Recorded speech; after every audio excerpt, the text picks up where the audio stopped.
Sekarang kita belajar mengenai etiologi asma. Etiologi asma berhubungan dengan faktor-faktor risiko tertentu.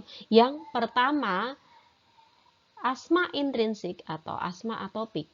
Adapun asma intrinsik ini, faktor-faktor yang mempengaruhi adalah riwayat alergi, riwayat keluarga atau genetik, kemudian reaksi imunologik. Faktor pemicu pada reaksi asma intrinsik antara lain debu, serbuk bunga, bulu binatang, obat-obatan, dan spora jamur. Kemudian untuk tipe yang kedua adalah tipe ekstrinsik atau non-atopik, atau non-alergenik, atau non-imunologik. Nah, asma ekstrinsik ini dapat dipicu oleh antara lain infeksi saluran nafas, olahraga yang terlalu berat, menghirup asap misalnya asap rokok atau zat kimia yang lainnya. Kemudian tipe yang kedua adalah tipe mix atau tipe gabungan antara intrinsik dan ekstrinsik. Untuk penyebabnya apa? Penyebabnya memang belum diketahui dengan jelas. Nah, kita ke penyebab asma non-atopik. Penyebab asma non-atopik diantaranya adalah infeksi, pekerjaan, dan aspirin. Nah, untuk infeksi sendiri contohnya infeksi dari virus-virus, misalnya rhinovirus atau mycoplasma. Kemudian pekerjaan misalnya, pekerjaan pada suatu instansi yang di situ bergelut dengan senyawa-senyawa volatil, misalnya formaldehid atau pestisida, misalnya karena mereka mudah menguap ya, sehingga menyebabkan iritasi pada saluran nafas, sehingga menyebabkan reaksi-reaksi pada saluran nafas. Kemudian yang ketiga adalah aspirin, atau biasa disebut pasien yang menderita Sumter triad, di mana mereka mempunyai gejala asma, kemudian gejala upper respiratory dan nasal polyp.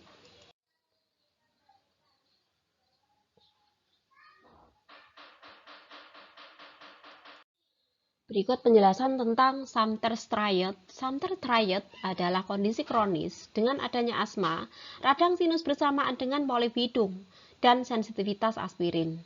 Sumter triad disebut juga sebagai aspirin exacerbated respiratory disease atau ASA triad. Ketika asam aragidonat bereaksi dengan siklooksigenase atau COX, maka aragidonat akan berubah menjadi prostaglandin dan tromboksan. Dan jika asam aragidonat bereaksi dengan lipooksigenase, maka akan menghasilkan leukotrin. Ketika pasien dengan Sumter triad mengkonsumsi aspirin, maka enzim COX atau enzim siklooksigenase akan terblok, sehingga jalur aragidonat seluruhnya akan beralih pada jalur leukotrin yang akan menghasilkan agen-agen proinflamasi.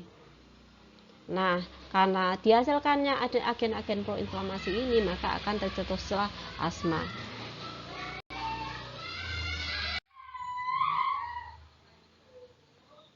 Nah, asma itu apakah bisa berubah menjadi fatal? Bisa. Tetapi kapan asma bisa menjadi fatal? Ketika pasiennya mengalami hipoksia.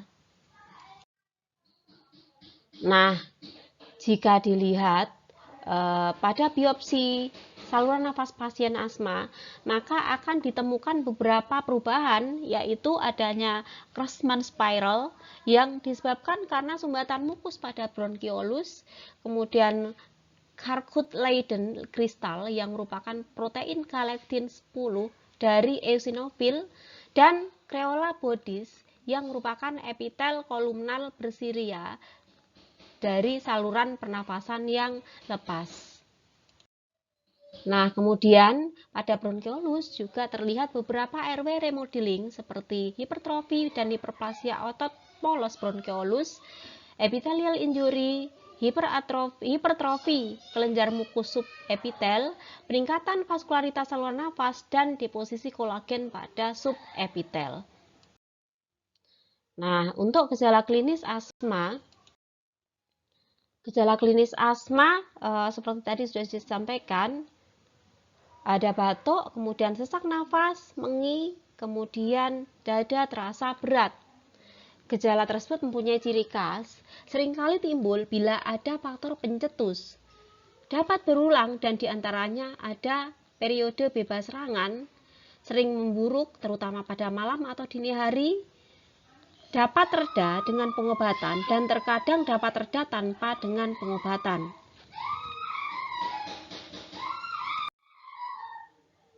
Kemudian diagnosis dilakukan oleh dokter. Beberapa diagnosis, cara-cara diagnosis yang bisa dilakukan antara lain dari anamnesis, dilihat dari keluhan, wheezing, kemudian batuk kering berulang, sesak nafas, rasa dada, rasa tertekan, kemudian gejala timbul secara episodik atau berulang, timbul bila ada faktor pencetus, misalnya iritan, alergen, infeksi saluran nafas atau beraktivitas, kemudian adanya riwayat alergi pada keluarga atau pada pasien, kemudian variabilitas dan reversibilitas.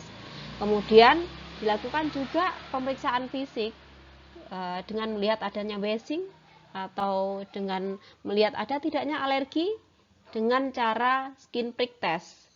Kemudian pemeriksaan penunjang yang dilakukan bisa dengan saturasi, kemudian spirometri, analisis gas darah, ronsen toraks, skin prick test, eosinofil total darah, pemeriksaan IgE spesifik, uji inflamasi saluran respiratori, kemudian uji provokasi bronkus. Nah, untuk saturasi oksigen sendiri adalah presentasi hemoglobin yang berikatan dengan oksigen dalam arteri.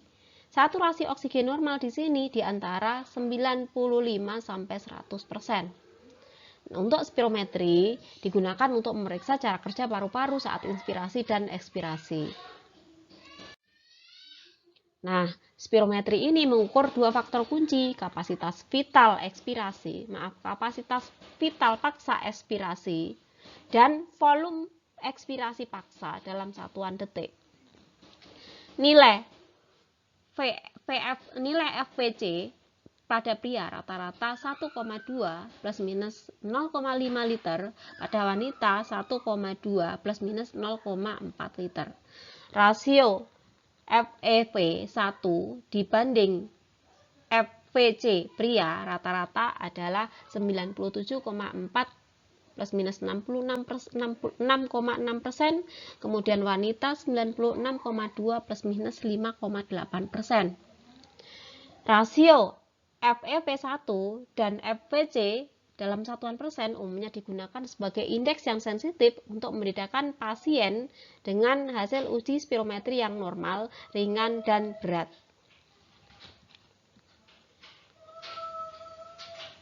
Nah, di sini nilai normal untuk rasio FEV1 per FVC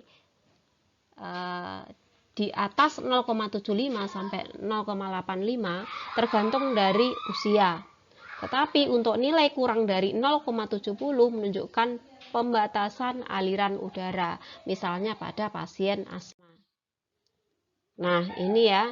Jadi gejala klinik asma adalah wheezing atau mengi, kemudian batuk dan sesak nafas. Kemudian untuk lama dan intensitasnya bervariasi, lebih parah pada malam atau pagi hari. Nah, spirometri ini akan diperoleh hasil FEV1 dan FVC, di mana FEV1 ini adalah udara yang keluar dalam 1 detik ekspirasi dan FVC adalah udara maksimum yang dapat keluar dari paru-paru.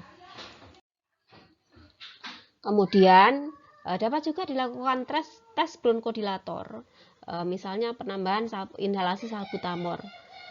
Kemudian dilihat 10-11 menit kemudian dengan spirometri, jika terjadi peningkatan kurang lebih 12% atau lebih FEV1 per FVC, maka dapat dipastikan atau dapat disebut bahwa pasien mengalami gangguan pada saluran nafas. Klasifikasi asma. Klasifikasi asma menurut Persatuan Dokter Paru Indonesia tahun 2006 dibagi menjadi 4 tingkatan keparahan pada pasien. Yang pertama intermittent, kemudian persisten ringan, persisten sedang, dan persisten berat. Nah, tingkat ini dapat dilihat dari perbedaan gejalanya dan kemudian gejala pada malam hari dan dari hasil spirometri paru. Nah, untuk yang intermittent, gejalanya bulanan. Jadi di sini gejalanya kurang dari 1 kali per minggu, tanpa gejala di luar serangan dan serangannya terjadi dalam waktu yang singkat. Kemudian untuk malam hari kurang atau sama dengan 2 kali per bulan serangan. Kemudian untuk APE-nya lebih sama dengan 80%. Kemudian VEP1-nya lebih sama dengan 80% nilai prediksi. APE-nya APE-nya lebih besar sama dengan 80% nilai terbaik. Kemudian variability APE kurang dari 20%. Kemudian untuk persisten ringan, di sini kumatnya maksimal 6 kali per minggu. Nah, untuk gejalanya mingguan, jadi gejala lebih dari 1 kali per minggu tetapi kurang dari 1 kali sehari. Kemudian serangan asma dapat mengganggu waktu tidur dan aktivitas. Pada malam hari terlihat gejala lebih dari 2 kali per bulan. Untuk APE masih lebih sama dengan 80%. FEP1 lebih besar sama dengan 80% dari nilai prediksi. Kemudian APE-nya lebih besar sama dengan 80% nilai terbaik dan variability APE 20-30%. Kemudian persisten sedang bisa kumat setiap hari. Jadi ini gejalanya harian. Gejala muncul setiap hari, kemudian serangan dapat mengganggu aktivitas dan tidur dan membutuhkan bronkodilator setiap hari. Gejala pada malam hari terlihat lebih dari 1 kali dalam seminggu. Untuk APE-nya sudah berkurang ya, 60 sampai dengan 80%. Kemudian VEP1 60 sampai 80% nilai prediksi, nilai APE 60 sampai 80% nilai terbaik, kemudian variability APE lebih dari 30%. Untuk yang terakhir persisten berat, kumat setiap hari dan terjadi terus-menerus. Jadi gejalanya setiap saat atau terjadi secara kontinu, kemudian sering kambuh dan aktivitas fisik sangat terbatas. Untuk malam hari setiap saat bisa kambuh, kemudian APE-nya nilainya kurang dari sama dengan 60%, FEP1 kurang dari sama dengan 60% nilai prediksi, kemudian APE kurang sama dengan 60% nilai terbaik, dan variability variability APE-nya lebih dari 30%. Di sini APE disebut juga arus puncak ekspirasi atau peak expiratory flow atau PEF ya. Jadi kalau disebut APE itu sama dengan PEF. Atau ada juga yang menyebutnya expiratory flow rate atau PFR, adalah kecepatan ekspirasi maksimal yang dapat dicapai oleh seseorang. APE ini dinyatakan dalam liter per menit atau liter per detik. Kemudian VEP1 adalah volume ekspirasi paksa 1 detik pertama, yaitu jumlah volume udara maksimal yang dapat dihembuskan secara paksa, tegas dan tuntas pada detik pertama dari paru, yang sebelumnya terlebih dahulu mengisi paru secara maksimal kemudian mengeluarkan sebanyak-banyaknya.